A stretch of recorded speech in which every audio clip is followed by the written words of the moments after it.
believe we are live on YouTube. We will give it a couple more minutes just to give us, let this allow to stream and sync with YouTube.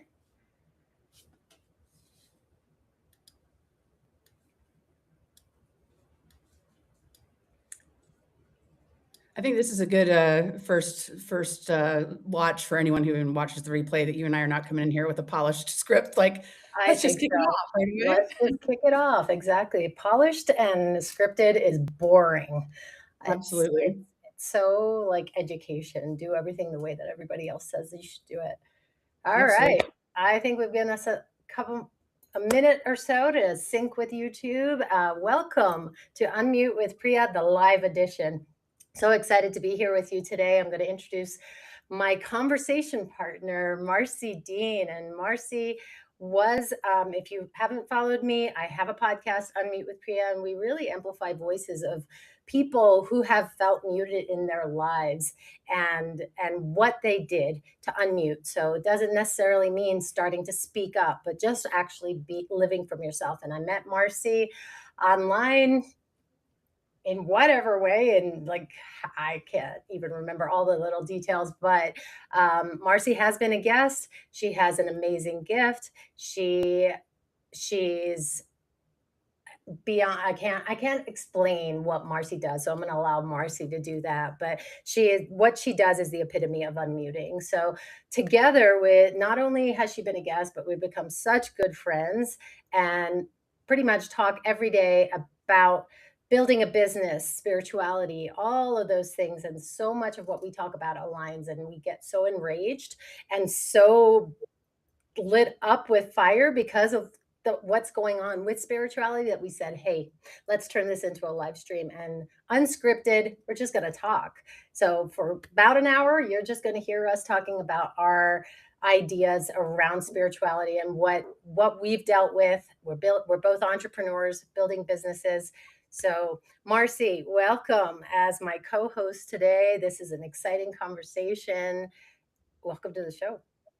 Thank you, Priya. I'm very glad to have you bringing me back in here, because it was interesting when you approached me about the podcast. And I read the unmute, but I still was at a place in my journey with the work where I had been kind of dumbing it down. And I still feel that every single thing that I've gone through needed to pace me, to get me to the right place. But I was watching everything I said. And I didn't even realize how much I had started curbing what I said to like hide certain aspects that the world might not be ready for, until I actually rewatched it and I got to know you, and I get to see how many wonderful women you've brought forward on this show, and you're giving them that like place at the table and a way to really speak their mind. And I was like, I completely shut myself down. So here's the reintroduction from that. So if you want to check out my previous episode with Priya, we didn't know each other at that point, but we did. It's like we had this soul connection, and it has been a beautiful journey with her ever since then. And because of that, I want to kind of turn this around to pass it back to you, Priya, because I have sat here and just seen you hold space for so many other people's stories. And yes, we are on this spiritual journey. We need each other. And as much as you're giving to everyone else, I want people to get to know you, and you be the starter here. And then we'll kind of just let it flow, right? Yeah, thanks for bringing that up. So, yeah, just my background, I have just even professional background. I'm a speech pathologist by training. So, had been doing that for about 20 years until I hit major burnout during COVID. And just so many things in my life, right? So I'm an Asian Indian woman. There are so many things that were prescribed for me from birth, that I was going to be married by this certain age. I was going to have this many children, have the nice house, have all the things, and that would define my success. But those things weren't happening. It probably around in college, I had my first dysfunctional relationship, and that just set the trajectory for all of my relationships. I'm 51 now, and they all had been dysfunctional, and I'm just really excited because my next one is not going to be dysfunctional. It's going to be great, because I've worked through so much stuff. But in that process, I tell the story on my podcast that when, why did I get into speech therapy? Why did I start? Why is my passion around helping people to unmute, really helping people to speak up, because I spent 20 years in special ed helping children who didn't speak learn to speak. Now it's pivoted to adults, but it really goes back to when I was about 6, got so excited that we were moving to America. We lived in the UK, and I ran outside. I remember this running outside to tell my brother, "Hey, Roger, we're moving to America." And my uncle was like, "Shut up. You don't tell anybody." And it was from that moment that that mute button was hit. That's exactly the moment, and I can remember it. And and so from that point, he never told me don't ever speak up. But I was so little that my subconscious mind was like, it's never going to be safe to speak up. So I never did. I never did. And I never did in relationships. And that is what led me on this trajectory. So as I went through burnout during COVID and another ending of a dysfunctional relationship, and through that process, this is, this is the conversation we're going to have today. I started discovering what is spirituality when, I had paid for so many programs, but ultimately what it was is that I needed to come back to like who I already knew I was. Like we all have that within us. We all know who we are, but we just sometimes don't remember. And it's not becoming a different version of ourselves, it's returning to ourselves. And so I had to go through this process in the past 5 years, and within that process I blindly said, "Hey, I'm starting a podcast." And I had a coach that I was working with, and when I was brain dumping with him about what do I do, he was like, "It sounds like you help people unmute." It's like, "Great, you just tagged my line, unmute with Priya." And then another friend said, "Finding your voice at midlife." So really, this podcast has been about helping amplify voices, especially as we hit this transitional point in midlife. Now, midlife can be in so many different things. It's not necessarily like 50. It could be, it starts in your 40s, it could be in your 30s, but it's about this, you become an adult and then you're hitting this point where you're like, this is all bullshit. Wait a second. What pill did I swallow that makes me believe that this is how it's supposed to be? So this is what this episode's about. And as you were talking about yourself, and when we did that first episode, and I go back and listen to it, I don't recognize us because neither of us was being ourselves. I was being performative podcast host, thinking I had to be a certain way, and you had muted yourself as far as your gifts and what you do. You're absolutely right. And I was saying the same thing. Even your voice tone, like just the time period that we've known each other, it's been incredible to see it. And you mentioned the whole performative thing. I have a green screen and I do like demos just for fun of the fact that we can be anywhere. We could put ourselves on the beach right now. I could put on the right attire and create the lighting and effects. And there's so much of that that's out there, so much of that. And I've been sucked into it a few times because somebody is saying exactly what you want to hear. And as you're trying to build in this entrepreneurial journey, when someone's like, I've already made the millions, look where I am, look at my mansion, all these things that are performative, it's that psychology that they're using to their advantage. Yet there's always this mechanism for like kind of talking around things. And I loved since day one, even if we've gotten more confidence, even if we've like completely changed how we represent ourselves, the authenticity was still there. And I'm greatly appreciative for that. But I would not have never have said I'm a medium, musical mediumship, which is basically what I do now. Yeah. I was scared to death to use that word at the time that I met with you. And the music that I make, which again, you guys can look in more depth on my story, but the music that I make, it's elevating all these healing frequencies. It is something so wonderful. But because I also have audible spirit in my music, there are people who were kind of, oh no, what is this? And I wasn't a woo person, just like Priya. I'm like, this is like a journey. This is something that I've stepped into. And I was a senior corporate leader prior to all this. And so I really like, I just have to say, like, I know I'm jumping around because this is ADHD brain too, but I just really have appreciated the authentic nature that you bring to the game.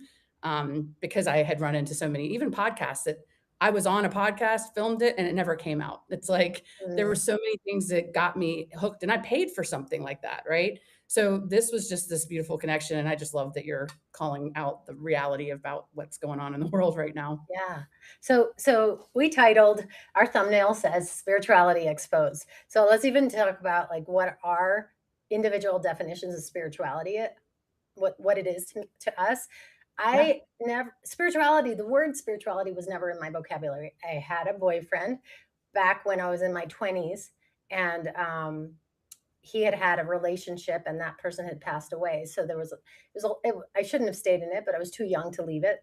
But anytime that person was brought into the conversation or we had an argument, he would say, she was spiritual. She was a very spiritual person. And that just started to mess me up because then I thought, well, then I'm not. Like I didn't understand. So then I started going to yoga. And because I knew that this woman had meditated, then I was like, maybe because I don't meditate, I'm not spiritual. And I'm saying this real time now that that is what messed me up about spirituality. Like I was trying to define myself by something that somebody had said. And what I've come to realize spirituality is, for me, it's such an individual relationship. It's your relationship with yourself and your relationship with your higher self. If you believe in that, your relationship with God or, I think we should say anything.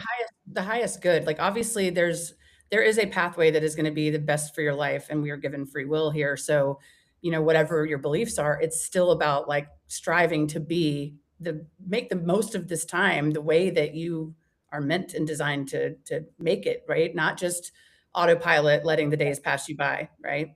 Tell me your understanding of spirituality through your life. Yeah. So actually, interestingly, one of the things I think we need to do is create like a dictionary for spiritual terms and be really candid on like, well, there was some site a long time ago where people could make up definitions for words, like just kind of off out there words. And I can't remember Urban Dictionary, Urban but I feel like we Dictionary. need a real dictionary for spirituality terms because I will say I wasn't really in the churches or anything till I was about 9 or 10. We moved to Northern Virginia, and my friends all went to a church that now I can tell it's Episcopalian, which for anyone who doesn't know, it's like the closest to Catholicism, like one step down. But all my friends went there and I felt left out on the street. So I convinced my parents to go.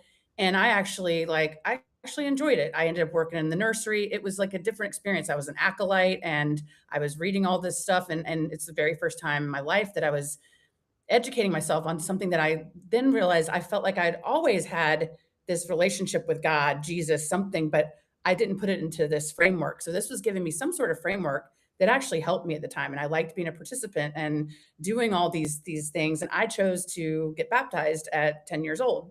So fast forward, my mom got more into it and there was just lots of conversation. Everything became kind of more religious. And then it started to feel like it was too much. As I got a little bit older, I kind of backed down and found like non-denominational Christian churches.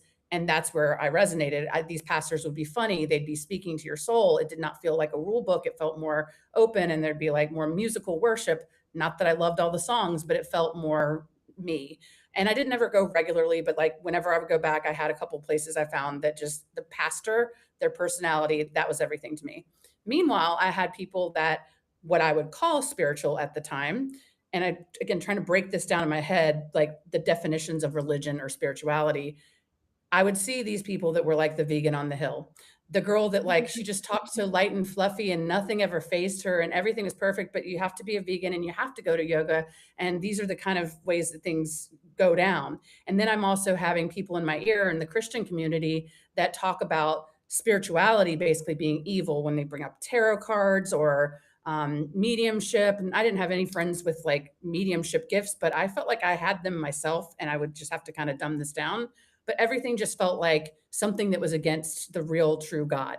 And at the same time, these people that felt made me feel like they were elite. And if I told them I ate meat, I was going to be shunned. I felt more shunned from spiritual people that I met from a distance than I did going to the non-denominational church. So Right. then that's where I started to realize spirituality is literally it's about your own personal connection and wherever you get that, there are tons of different ways to get there and not everything resonates with everyone, but we were like I was just seeing this division and I just remember one other thing that you go on to even your Facebook profile or if people do like online dating or any kind of relationship matching stuff, it asks you about your religious beliefs. And I was always torn on like what to select because I don't consider myself religious, but I didn't consider myself spiritual, like in the sense of this clear divide. I'm like, I'm somewhere like Goldilocks in the middle. And where's my answer for this? And so it never really registered. And I just thought that was like something that I think when we're given that kind of black and white, even on forms, it's going to start to drill a clear definition into your head. Yeah, I mean, when you bring up something that's when there's duality, when there's this black and white, then you know it's like, "Wait, this is something's off here," you know, and I thought that spirituality was really different from religion, so then I started exploring spirituality, and it's taken me this many years, 40 years to exactly come back to what you said, it's that place within yourself. I've signed up for so many programs teaching that were supposed to teach me how to be spiritual. That's separate from the spiritual business stuff. We're going to get into that. And no amount of, yes, I know that you can sit and be quiet in a corner and meditate, close your eyes. But I I recently started asking myself, why am I doing this? Why? And it was because this other program that I'm in that is about spirituality was like, you have to do this or else. And you know, I was getting these readers every month. I had to, or every 2 weeks actually, on my connection to God and how I had to meditate and how I had to do this. But it was so oppressive that I actually started to get really repulsed by sitting on my meditation chair and tuning out. And then I realized I'm part of another group. And at the end of that, and I was integrating for a couple of days, and I said, all right, what is the message that I'm going to get from this? Because usually I get some pretty awesome downloads after that. And it was literally night clear as day. Like, you do not need to sit in meditation to be spiritual. What you need to do is like essentially be present all day. Like, you need to like connect all day, connect with yourself all day. It's not about those 30 minutes. Yes, I truly believe like doing something that's going to be able to just quiet your mind is going to give you clarity on, okay, well, this is what I need to do. This is what I need to do because we're so busy.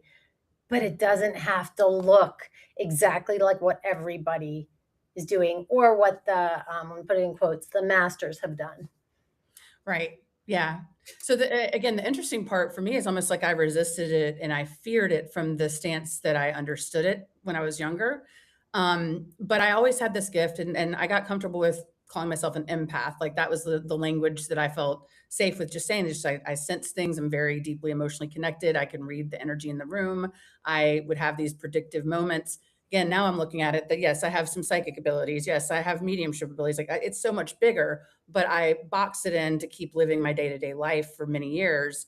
And most of the people in my life were just fascinated, like, oh, you've got that gift, then why aren't you predicting the lottery? And I try to explain it doesn't work that way, but I just saw it as a gift from God until everything that happened to me 3 years ago happened when I lost my partner who drowned saving his son's life. And we had weird telepathy premonitions during the short time period we were together that he was going to die, that I tried to stop that, but we felt this bigger, higher purpose God calling. That's what just ripped the veil wide open. And all Mm, of a sudden, everything I was trying to avoid, and I had only had, mind you, only had one friend that was like into spiritual, like healing, that I call her my like my mentor because she was the only person that I first went and actually had an energy healing session. I was like, there's no way this can be bad or evil. This isn't what I feel better. I feel more at peace. And meanwhile, I've always thought that I needed to care for everyone else. And suddenly I felt like a peace for myself. And so thankfully I had her, but if I hadn't had her, I wouldn't have known anyone I could talk to about this. And it was like the veil ripped wide open. And suddenly I have every single thing activated, like visual cues, audio cues, just like all coming online in a chaotic way that I want to be able to help people that also are dealing with that because then they're going to the first thing that happens is you're in that crazy energy of awakening to some sort of truth or purpose. And hopefully it's not as traumatic as what I went through. But whatever it is that is the catalyst, you're suddenly going to have your feed popping up with a lot of ads, right? And as you said, you paid for a lot of programs. I am still grateful for the first one that I bought into. But when I saw that on my feed, I'd never seen anything like this on my feed. And it's the whole signs and synchronicities, right? I was like, I'm being guided to go drop $4,000 right now, where I don't know where it's going to come from, but I'm going to make sure I pay it because this is calling me. They see me, right? But then there's 7,000 other people in there that they see, and it's a very generic course. That the greatest thing I'll say from all the programs I've paid a lot of money for that I probably shouldn't have or would have made better choices now is the connections I've made of other people that were part of this soul journey to keep you kind of going. But literally going back to that, I'm just like, it all completely ripped wide open. And so from one week to like the next, I realized like I'm this spiritual being. I have that same connection I've always had to God, but now I can more clearly feel it, directly connect it, and stop punishing myself for what other people deemed as bad or evil or dark or against the Bible. Like I was able to suddenly rectify this is like so much bigger. Like it's so much bigger than us. Yeah, What do yeah, and then, I think when you said you're a spiritual being, we're all spiritual beings, whether we believe in God or not, because we're it's that connection to ourselves and being able to navigate our place in this world as a human, right? So when somebody is defining your spirituality, oh, that person's not that spiritual, oh, that person's spiritual, and that creates real, like, that just makes me nauseous when I hear that, because it's like, who are you to say what somebody else is, to define? And then that's like, that's not so spiritual. That for me is not spiritual, because then you're judging, you're defining somebody, you're putting those limits on other people. I'm glad you said that because I just had, the way this flows, I just had an instant download about this that I think most people that are probably listening to this understand this whole inner child work, like to a certain extent, that we're trying to go back and heal where everything shut us down. And what I'm getting though is that in reversing this damage, it's like you have to go through all the phases of it. And when, like a lot of people, let's just say middle school is a tough time. That's the time where everyone's hitting puberty suddenly. And there's stuff that happens younger ages, but suddenly our peers that are in it with us are creating cliques and divides and judging you based on how much money you have, what you're wearing, all that, right? And Yep. then we kind of go into adulthood and we sink ourselves into our pride being connected to a career and a family and building our own thing. And there's even if it's toxic, even if it's not great or ideal, it's still ours. It's still our thing. And we've got this unit. So now as we're like undoing, like building back what we want for our life and we're trying to return to that child, we still have to go through those barriers and feel them and embrace those moments again. And I feel like a lot of the awakened community, the newer like collective awakening, there's a lot more of this, what feels like middle school jabs coming left and right. Yep. People judging that they're more spiritual than you. They've got the answers figured out. Like they've got some direct line that you don't have, and they're going to gate it behind like vague terminology and $10,000. But I think that that's what this is we've got to get through those middle school phases to get back to elementary school and that like prime child that was not damaged. So just thinking it's like part of the hurdle that we're on right now. Yeah, and it just also, what you just said is, reminds me that it's about love, right? I mean, it's simplified. It's a simple word, four-letter word, and one syllable, but it really is about returning to that. And so I just know people in my life, other family members, where they're so spiritual. I mean, they're doing plant medicine ceremonies every other weekend, and like meditating for hours and hours, but the way they're treating people in their family is not from a place of love. It's divisive, it's mean. And so that when I speak with this other person who's in my family, I'm like, how is this spiritual if they're behaving this way? And so then they use it to manipulate that, well, you're Absolutely. not spiritual, so you don't understand this. So it it that's just in the personal sphere. We haven't even explored how people are Yeah, manipulating in the business world too with this. absolutely. Well, the wild part about what you just said there, though, is also that what's interesting is religion, like let's just say Christianity is considered a religion, but in the non-denominational can't even talk here, non-denominational spaces that I was in, I felt seen and connected, and it just helped me connect in that one atmosphere and environment with the right person speaking. It helped me have that connection to self and trust and faith in what I was doing. And it didn't feel like they were putting any rules on me. There was no religion to it. It was just words that connected and helped me like feel more enlightened to where I needed to be. Meanwhile, there's people that are telling you how to be spiritual. It's like we have completely Yep. crossed these words over. The spiritual factor can happen in any atmosphere where there's love, as you said, where you feel that connection, you feel seen, you feel heard. And anyone who's telling you how to be spiritual, they're not spiritual. That is not spiritual. Like, then that's where we are, I think, blurring those lines about what it all is. Because if I had followed any rule books, I wouldn't be doing what I'm doing right now with music or spirit or any of it, right? Right. So it's just interesting that we've really blurred those words, and spirituality in this sense sounds more religious to me than other religions do. I feel like we're playing ping pong because you say something and I'm like, "Oh my god, yes," and it's, so ball got sent back to me, it just makes me think of even just why you and you call it the awakened community because it's different in these past 5 years post-COVID, the things that people say because it can mess you up so much that you end up staying in touch with people who are not good for you. I mean, I ended up staying in touch with an ex who was so destructive in my life because of spirituality. Oh, I know what happened to him when he was a child and da, da, da, da, da. And so I have to be kind to him. I have to be loving and then it helped it reverted me into this older version of myself that's the people pleaser, that's doing things to be liked, that's, trying to get his affection. And I was like, wait a second. If I just am really concrete and objective about this person wasn't a nice person. I don't want them in my life. And it's okay. But in modern spirituality, you stay in touch with everybody because you love everybody. You can forgive. Right. Yeah, I mean, that's in theory, that's what I thought too. So, I there's a lot of like we talk about the loss that happens for a lot of people. In order for your identity to shift out of any certain way, you're going to have to be ready to change your whole identity. And in the time period that I lost John, and then my career and my brother, and then more family and friends and people, there was more of a gap between the people I knew at that time period. But I had new people come on, and it was people that I was already ready to say I love you to. I felt this soul connection with, and it'd be like one after another. And you just saw that, but I was actually guided to use discernment very quickly that just because I'm having that level of connection with all these people doesn't mean that they're supposed to be a part of the day to day or here forever. And some for different seasons and times. And I remember one of the early messages I was getting was like, don't be surprised if your team shifts over time because it's going to shift to support you on your goals. And that's not saying that I'm coming first above all these other people, but that those people that were in my life that came in and I thought I could just keep them all and keep piling them up. I'm like, Yep. and now I have a whole bunch of people that like I'm now supporting more people because I'm hoping to bring them along on my dream. And I wanted them to find their own individual expressions, but I was also preventing that by still doing the same thing.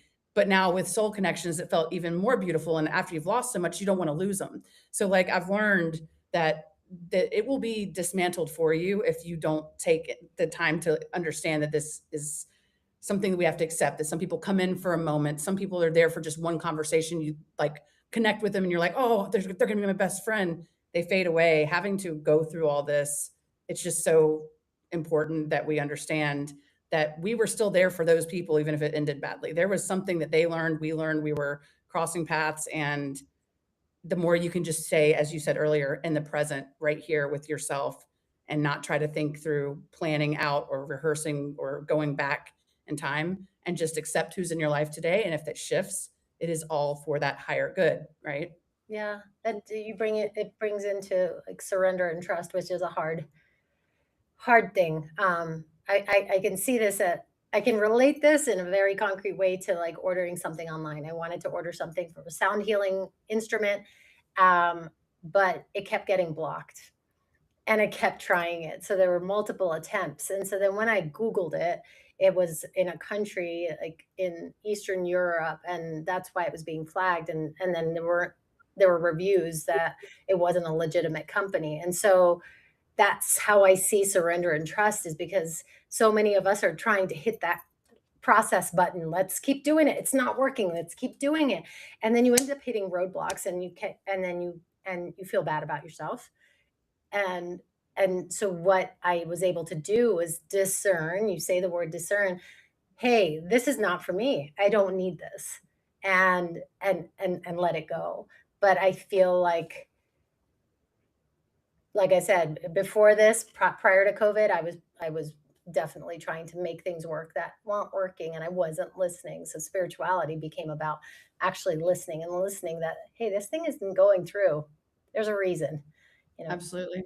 Yeah, I joke one of the earliest messages with my work because I'm working in tech, right? And have worked in tech for years, but starting to see how spirit will block things and see that and not think that you're doing something wrong or it's the programming. Yes, I'm not going to say that spirit creates every single little tech thing that happens. Sometimes you're off and you click the button wrong, right? Like, but I have learned that I needed limits for myself, or I would just keep digging down rabbit holes and doing exactly what you said, pushing the button over and over again, trying to make it work instead of accepting and stepping back and saying, okay, this isn't working right now. Maybe there's a better way. And I was given the memo that three is the truth, just giving myself a boundary. So then from there on out, if I was scheduled to meet with someone or do something technically, if the first time someone doesn't show up or something doesn't work, try again. If it doesn't work the second time, sometimes the third time, it was like everything worked and made sense. And if I'd had the conversation 2 days prior, we wouldn't have been talking about the right stuff. Like there was things that needed to happen. Or with the tech problem, I was using a tool when there was a better tool and I had to step away from it to actually figure out that there's a better way to do this that saved me half the time that I had clicked that button. So you're absolutely right with that. Yeah, I want us to go because I feel like we can definitely keep going on this, but I want us to now talk about it as it relates to our businesses and how Absolutely. spirituality can be used to manipulate, because that's a truth that needs to be exposed. And I think both of us have been prey to that. Won't even say how much I've spent on programs, but definitely over $20,000 on programs claiming to be spiritual, and tapping into that because you're searching and you're trying to build the tapping into that. I hate the word pain point, but tapping into that pain point to then make money, and then you're left with nothing.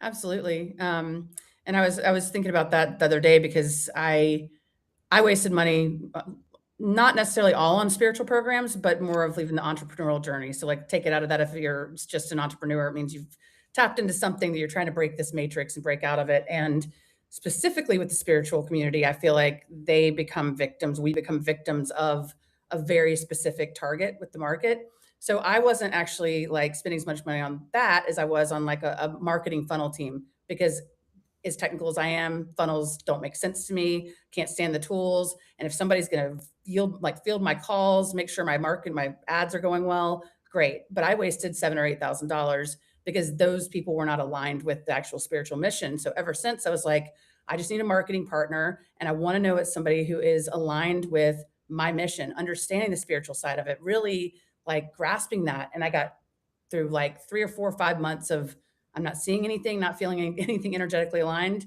And then just last week, this thing popped up and it felt like the answer. And here I'm getting wooed by somebody who's speaking a good game because now they are saying, we don't take your money till you've made this certain amount. We really want to support strong spiritual missions. If you feel like you've got a unique gift and you're out there, like, we're the people. I immediately set up a consult. And I actually was excited about it for that day. I went in and I was like prepared to explain all the things I've done, 7,000 hours of building my business, all the money I've wasted on programs that promise, and knowing that this person was here to support the spiritual missions. I get on, and without naming names or anything, she was reading without even asking me, "Hey, how are you?" Even though I don't want to answer good just because it's a formality. It's just like, "Hi, so this is what we do." And she just read and read and read a completely like GPT'd script that was telling me how, all the milestones up to making $1 million in 2 years. And how does that sound? And at the end, she kept holding her finger up if I looked like I was going to even say anything. We're like 10 minutes into the 20-minute consult. And she said, I'm going to ask you 8 yes or no questions to see if you're a fit at the end. And I'm sitting here going, I'm not.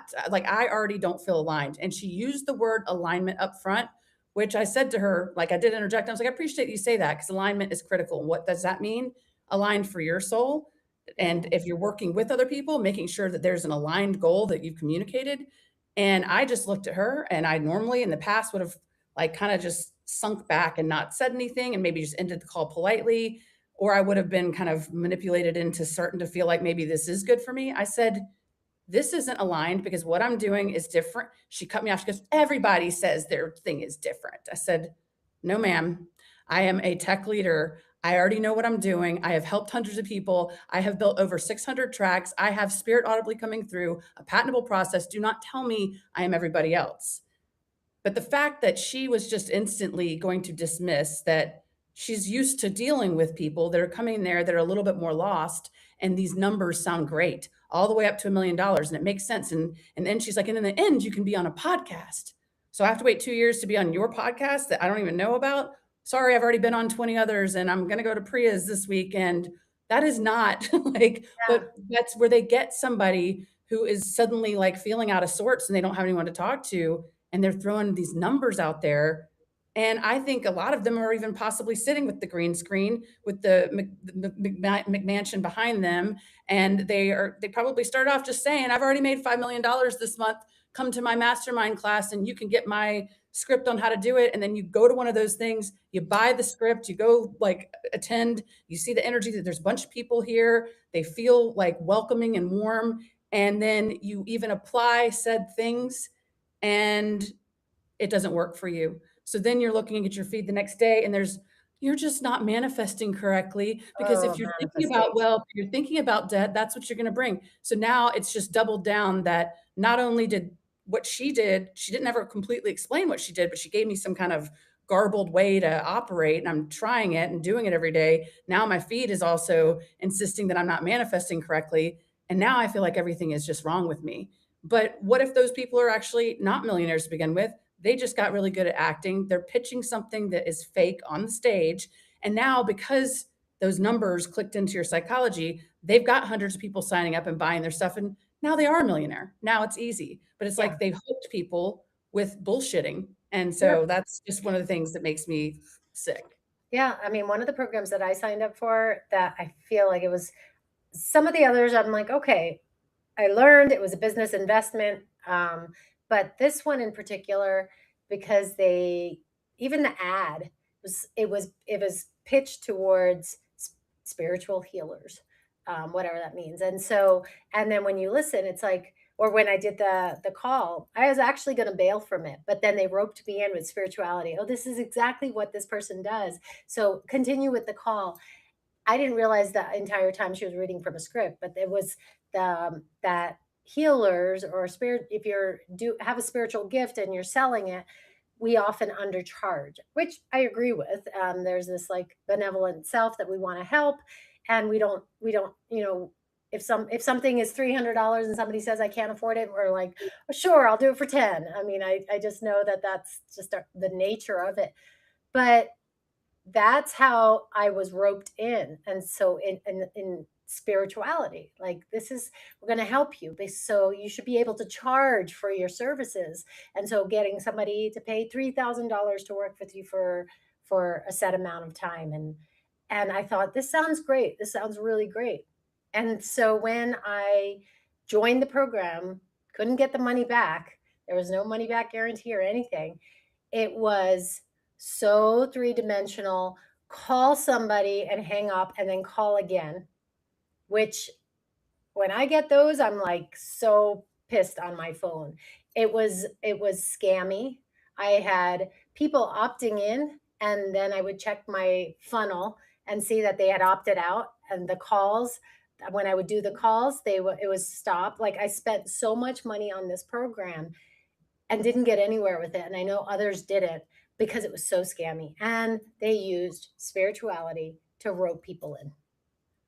I think that's where I keep going back to this kind of Goldilocks commentary because the hard part is most of us that are kind of waking up to that divine purpose and calling and not just there are a lot of people, I'm sorry, that they think that stuff looks cool, like, oh, yoga's fun. Now it's like ecstatic dance and EDM, spiritual like events. Like it's like paving the way for my work and stuff with the music I make. But there is this idea that like you're in this lost state, you're trying to find your connections, and you're either finding other people who are struggling to figure it out, or then you're seeing these ads that are somebody who looks like they have already conquered it, and you want to have that financial security. You want to be at that place, but you also are disgusted by how tacky and fake they look. So you don't want to be that, but you're not seeing much of the in between, like even where we're talking realistically here, of that kind of middle of the road that you can eventually charge for your work and still not be the person that's coming in here gatekeeping with these high dollar things and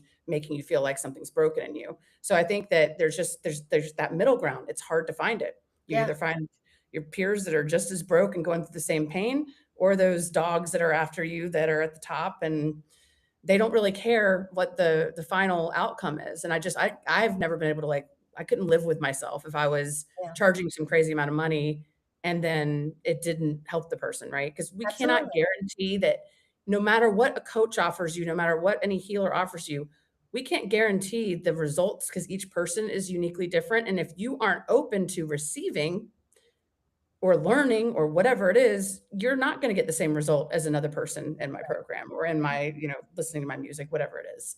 Yeah. So I think it's just really important that, like, we start bringing forward this middle ground where there's success that can be achieved, and it doesn't need to be the traditional tacky marketing, like, scams. Yeah, yeah. I mean, luckily I had the voice of a coach that I worked with for a year, and I was trying. I mean, this I think this was even just a year and a half ago, and I joined. Was invited to this program, and apparently he had made $10 million, and he had this group, and but it always started with meditation. And so then I was just like, interesting. And so went to the group. He invited me in because otherwise I think it was $1,700 a month for this mentorship meeting weekly. And it was all just fusing spirituality, but then talking about the $10 million, and that you were gonna get invited. If you joined, you could be part of this thing and go to pitch to venture capitalists, all of that stuff. And so I thought, this is amazing. And I took it to my coach, and he said, Priya, I want you to be, when somebody starts bringing spirituality into business and venture capitalists, and trying to bring the spirituality into that and the meditation, I want you to be really cautious about that. Venture capitalists only care about one thing, is how much money am I going to make? How is this going to make me money? They don't care how much you're meditating. And it was like I stopped going to that group, and I did speak to somebody who continued with it.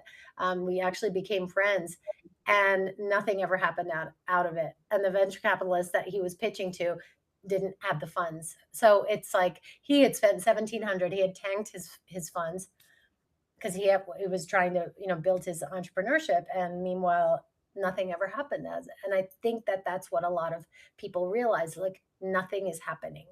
Yeah. It's that green screen. You see it and you're like, I want that for myself, but nothing, what's really happening? And the only way that you know that nothing's happening is that you become a part of the program, spend seven to $10,000, and realize this isn't shifting. Yeah, you see behind the veil of the scam, like the Yeah, Wizard of Oz thing. I'm peeling back because now I'm on the other side of it from the ad that got me in, and you're breaking down. And that's where I mentioned in all these programs, I've made beautiful connections with other people because we're like, I know who my people are that see through this and see all the things that are really behind this glorified, come on in here and give me your money. yeah, Um, and interesting though, one of the things you mentioned was the difficulty for us to sell our product or our service or whatever it is. And I was thinking about it because I think when we've lived in this system, most of us that are having most people I've talked to that are kind of like where you and I are, were people that did end up having a career and a solid trajectory, and we stayed with a field and it was going to work for somebody else, period. And it was like you knew what your requirements were, you knew what your hours were, whatever that looks like. And so we were so used to that that we were also then the people pleasers and the people that probably had all the friends around that were getting coaching from us for years. I would just sit with my friends and be there and give them the advice, help point them in the right direction, just listen to them. And like I was naturally, we were naturally coaching. And then add to that people pleasing, we were probably just doing more of that for people and rescuing people for so long that now that we're actually going, wait, this is a business. I don't have that other job. This is actually my career. It's really weird to shift the mindset to not, well, how do I find the leads, but how do I actually charge for this? Like, yeah, and what is the worth really? Like, how do I put a price tag on what I'm doing when it's just a natural part of who I've always been? yeah, And definitely, I'm just definitely. packaging it now, you know? Well, and then the one thing in my spiritual journey is understanding that everything is energy. So, like, it's everything is frequency, vibration, energy. So it's creates this ebb and flow. And so and it's made me aware of when I'm constricted. All of a sudden, I have to pay $300 for something. But when I'm in this kind of more relaxed place about it, there's this. I get money or an opportunity for it. So that's been my spiritual journey with money. But I think that there's some manipulation that happens around that. That just understand money is frequency, and then it's going to flow to you, and that's part of what's happening in the manifestation world. And you know, Yeah. uh, somebody tried to sell me on something. They wanted me, I think it was an MLM type deal, but could make so much money that they were independent. They have all this free time.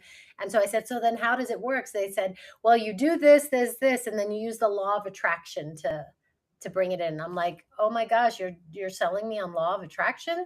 Like you want me to spend $10,000 on this, and the basis of it is law of attraction? And I that as soon as they said that, I was like, okay, I'm done. Well, I'm glad you bring up that whole thing because manifestation, it's one of the like it's one of the hardest ones for me to make sense of where there are a lot of people out there that are just saying, you just think this. There's like this gap of but how? People are like, "Well, I'm making this much money, but how?" And I'm not saying how do I get there, but like I want you to give me the background of what the work is you're actually doing. How are you doing this? And a lot of people talk in circles around it when it really is like it's something that we should understand. You don't just think of money and then you go check your bank account and it's in there. You Right. don't just push money away because you're obsessed with debt or having a scared day. Like scarcity mindset does not mean that there's a day that you're looking at your bank account and you're scared. Like it's dismissing those emotions in a lot of ways. I guess the messages I've seen that are telling you just to act like everything's okay and it will be, and it's not authentic, and then you're not actually facing what some of those blocks are. So when you mention that when you're constricted things will start to hit more, and then when you're kind of more open money starts to come your way, could you give a little bit more of an explanation on like what that looks like so that people that are listening are not like, oh, it's another one of those comments that I just write it in my journal or think about it and it's going to happen, right? Or if I'm Well, stressed out suddenly people are going to take my money. It's like a little bit more than that, and that's what I think would be really good for this audience to understand. totally. So for me in my own experience, it's there's always been a lot of fear around money. So and just even thinking about my family and their dynamics with money, that it's always been in lack, even though but I was well provided for, and my grandparents too, but it was always just one of the things that my grandfather said is always just have enough. You don't want to have too much because it will create problems. So that was his dynamic. So that generational thing around money got passed on to me. So that I've always just been very um, fearful of it. That fear, and so but I would say that this started to happen more so as I started to explore spirituality. When I didn't give a crap about spirituality, or like I wasn't using the term, I was just actually just being human and living my life. I didn't have that so much of that issue. It was more when I became aware of it. So when I was fearful that, oh my gosh, I've got this, I spent 3,000 on this, or I spent this much money, all of a sudden then I had to get something done on my car, which was going to cost another 500. And not to say that I didn't need that thing, but it was also, it helped me to understand, look, money's going to flow in, money's going to flow out. I had it to pay for it and I was grateful for it, but there was nothing to fear. And so I started to let go of the reins on it. So, because I had such a tight hold on it. And so as I let go of the reins, and if I can get into a place of like, all right, I'm taken care of, I'm good, like I'm able to pay my bills, I'm fine. Then it's not that all of a sudden, okay, great, I've got $1 million, or I got this $10,000 opportunity. It's that opportunity will flow to me, and potential, not necessarily the money, Right. but the potential. So it Thank might you. be a conversation. It might be um, a podcast guest. It just is opportunity. On occasion, yeah, I've had, okay, somebody calling up saying I want speech therapy, and then there's money in my pocket. But it just helps me to understand that relationship. But it does, like I said, doesn't always mean money. It means opportunity. Absolutely. Yeah, and Well, interestingly tell me enough, about your I your think we're getting I think we're getting some feedback. Hi, John. Yeah, for anyone watching this, this is part of my daily journey. I wonder what he's saying on there. Bringing spirit through audibly and my music. They like to come through on Zoom calls and clearly podcasts like this. So if you play it back, I'm sure you'll hear what sounds like someone talking. That's how I first discovered this was with a Zoom call and background removal that just gave some nice feedback, and John came through. I'm going to Um, interrupt you for a second. Just share a little bit about what you do so that for anybody who yeah, yeah. So yeah, for that. As I said, I was a 20-year senior corporate leader, and with a bunch of different changes, the veil ripped wide open. And my late partner that I had met after a 17-year marriage, who he and I had this crazy soul connection, we had premonitions that something was going to happen to him. I hoped it was fear, tried to stop it with anything like health checks and all that, but he ended up drowning, saving his son's life, Father's Day weekend of 2023, and the veil ripped wide open. He had made a promise to communicate through music because we were both like passionate about music. We did not play music, but my entire life, like one thing after another, got dismantled, turned upside down. And here I am 3 years later, and I've made over 500 tracks. These are genre bending electronic tracks, and like any and every kind of style you can imagine. I can't like, I just basically channel the music. And I have him coming through audibly. My brother passed shortly after him. And interestingly enough, it took me a couple years with Jordan, my brother, to have him actually coming through, but he's come through clearly. And they have another partner. Recently, I was on Brian Smith's Grief to Growth podcast, actually released yesterday. And his daughter showed up, like her energy showed up for me right before I got on the podcast with him. I'm like, what is this excited, kind of anxious energy? And then I saw her photo behind him on there, and I'm like, oh, it's his daughter. And she has shown up, and I did a full translation for this. Like, it's so hard to put this into words, but I did a whole translation of her track. And she basically was like, yeah, I'm here as lead singer. I'm not going anywhere. I'm here to help with the mission. So she's in all my tracks now. But I've found a way that with just as little as 10 seconds of someone's like audio, their living voice, I can match and find the frequencies the way that I initially found John. But John first came through where I realized like spirit will find a way to communicate. I was playing some instrumental music on a Zoom call, kind of set up this way. And there was a background. It was just one of those perfect glitches, like background removal, and someone's stream like glitched. And I heard John just clear as day say my name.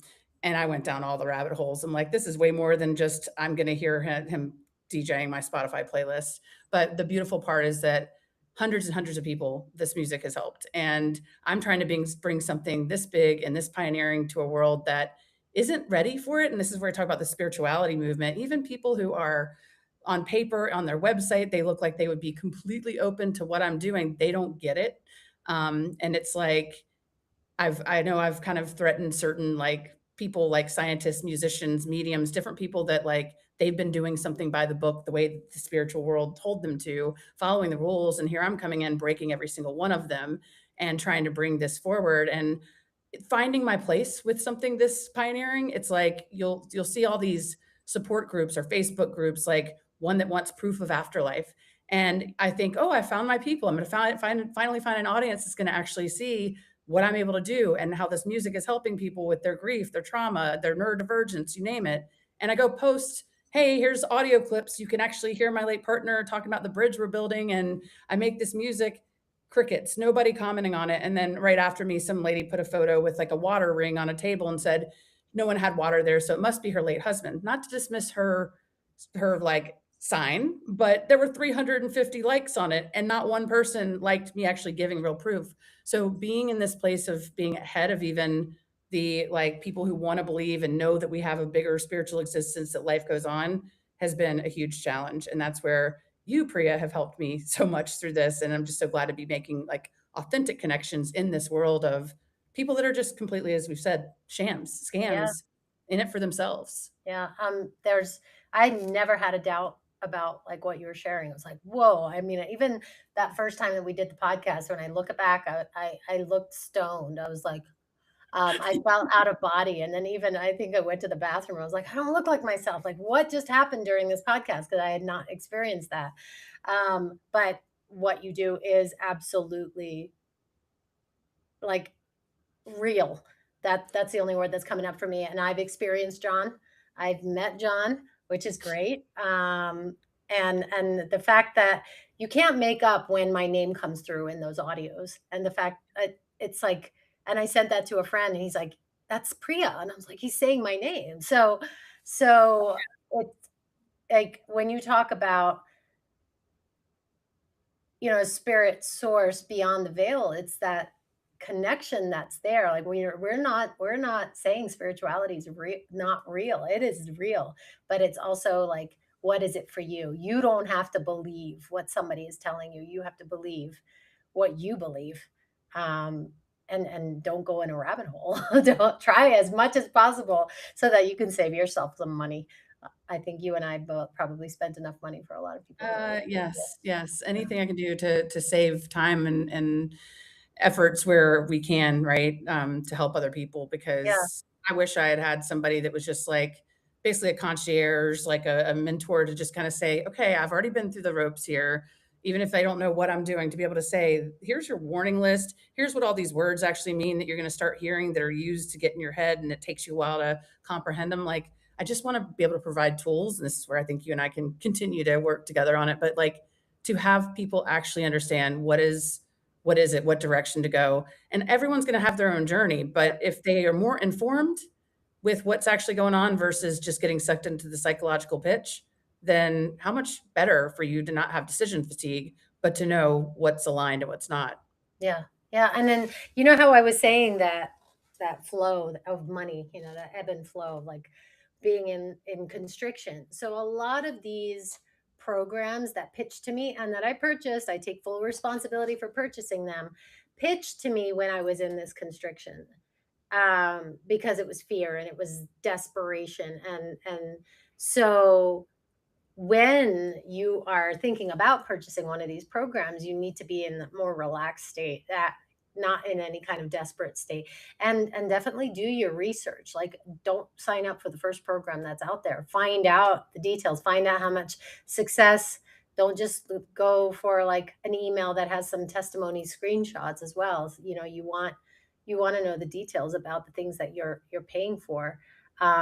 If they are saying, oh, this is a sign that, when you say, if, because that's what they're going to feed upon. If you're like, I've been searching for a program and then this popped up on my feed. Well, this is a sign that you're here and this is great. Take that with a grain of salt. Um, there Absolutely. are signs. So this is the double-edged sword of this conversation. There are signs. There's energy, there's frequency, there's vibration, there's energy fields, there's all of that. But you have to discern because you could be easily manipulated. Yeah. And that's where I will just say there, if anyone wants to check out the music, because I know Priya's going to share the thing, but it's Love Evolve, like one word with one shared E music. And it's really hard if anyone jumped in here like midway through and is listening to me talk about this. It's just so hard to put it into words, but just experience it, go experience it because it does help with you tapping into that confidence, your own intuition, instead of like questioning your sanity when you like, is this me talking to myself? Is this a bigger, higher message? Like this music helps anchor that with the voice behind it that helps you get those messages, that clarity, and not have to like have a middleman, right? Yeah. I don't like to play the medium that translates, although like I can do translation from audio. I'm like, let them speak for themselves. You tap in and people have mentioned like I know Priya, like when people have mentioned using things like ayahuasca or something like this music gives people that kind of state of mind, but it's a safe thing where you can take the headphones off. There's no like sickness or shaman needed in the mix for you to tap into more confidence in those things. And I just really like one of the things I know we've been talking about, we're working with a couple other people on putting together more of like some workshops around embodying your purpose and really owning it and not needing the like $10,000 like 6 month commitment to something that you might have outgrown after a week or two. It'll be like a 3-day event working with a solid group of women who are strong and have gone through all the pitfalls and helping you guys get unblocked and unmute and use this music to find your future self. So I'm really excited about that next project that we're We'll, working we'll, on. we'll make sure to put all those links in the show notes. I'm hearing feedback again.